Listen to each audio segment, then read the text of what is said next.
Hello বন্ধুরা, তোমরা সবাই কেমন আছো? আশা করি অনেক ভালো আছো আর আমিও ভালো আছি। তো চলে আসলাম আবারও একটা নতুন ব্লগ নিয়ে। আর আমার সকালের খাওয়া-দাওয়া, রান্নাবান্না সব কমপ্লিট হয়ে গেছে। আমি এখন বিছানাটা গোছাতে এসেছি। কারণ আমি যখন উঠি না তখন তোমাদের দাদাভাই ওঠে না। তো সেই সময় আমার বিছানাটা গোছানো সম্ভব হয় না। আর যারা হাউস ওয়াইফ তারা তো জানোই যে সকালে সংসারে কত রকমের কাজ থাকে। তো সেই জন্য আর আমার বিছানা গোছাতে না খুবই দেরি হয়। তো সেজন্য আমি ভাবি যে আমার সব কিছু কমপ্লিট করে এসে ধীরে সুস্থে বিছানাটা গোছাবো। তো সেই জন্য আমি এখন আমার বিছানাটা গুছিয়ে নিচ্ছি। আর বিছানা গোছানোর পর নিচে এসে দেখি যে দিদিভাই বাজারে যাচ্ছে আর মা ঠাকুরের থালা বাসন ধুচ্ছে। আর আমি রোদ্দুরে বসে আমার চুলগুলো শুকাচ্ছি, কারণ অনেক সকালে যেহেতু স্নান করি তো সেই জন্য চুলগুলো ভিজা থাকে। আর যেহেতু আমার খুব লম্বা চুল তো সেই জন্য আমার না খুবই অসুবিধা হয় ভিজা থাকলে। তো কাজকর্ম সেরে রোদ্দুরে বসে আমি চুলগুলো শুকাই। আর এখানে মা খেতে বসেছে। সকালে আসলে মা একটু দেরি হয়ে গেছে, আজকে অনেক জামা কাপড় ছিল সেগুলো পরিষ্কার করে পুজো দিয়ে তারপরে খাচ্ছে আর কি।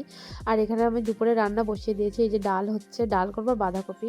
আসলে কি করব, মানে আমাদের বাজারটা সকাল সকালই চলে আসে তো সেই জন্য মানে রান্নাটা সকাল সকালে বসিয়ে দিই। ওই 11:30 নাগাদ দুপুরে রান্না বসিয়ে দিই।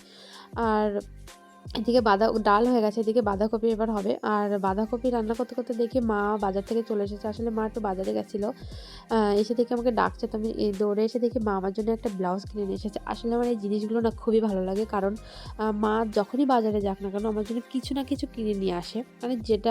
যেটা পছন্দ হবে সেটাই কিনে নিয়ে আসবে, সেটা ব্লাউজ থেকে শুরু করে মানে যা কিছু আর কি। আর এখানে আমার দুপুরে রান্নাবান্না হয়ে গেছে, তো মা বললো যে তাহলে খেয়ে নাও। তো আমি বাবুকে আর মাকে নিচে খেতে দিয়ে এসে আমি খেয়ে নিচ্ছি। আসলে তোমাদের দাদাভাই আর আমার দেওর মানে আমাদের যেহেতু মুদিখানার দোকান, তো আসতে না খুবই দেরি হয় বাড়িতে।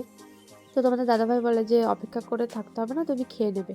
তো প্রথম না অপেক্ষা করতাম একসাথে খাবো, তো অনেক দেরি হয়ে যেত, প্রায় 5টা 6টা বেজে যেত।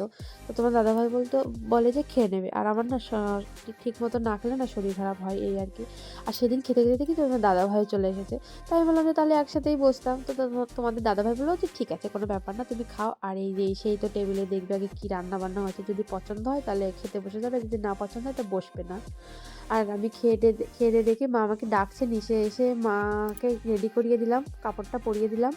মা যাচ্ছে একটা নিমন্ত্রণ বাড়ি, কালী পুজো আছে সেই জন্য। মা আমাকেও যেতে বলছিল, তো আমি যাইনি। তো আমি বললাম না আমি যাবো না, তুমি যাও, আমার ঠান্ডা মতো লেগেছে তো সেই জন্য। তো এখন হয়ে গেছে সন্ধ্যা, এখন বাজে হচ্ছে 5টা 6টা প্রায়। তো আমি এখন যাবো একটু পার্লারে, কারণ অনেকদিন আমি পার্লারে যাইনি, আমার ভুরুটা উঠে গেছে আর টাইম হয় না, যেন যেতেও পারি না।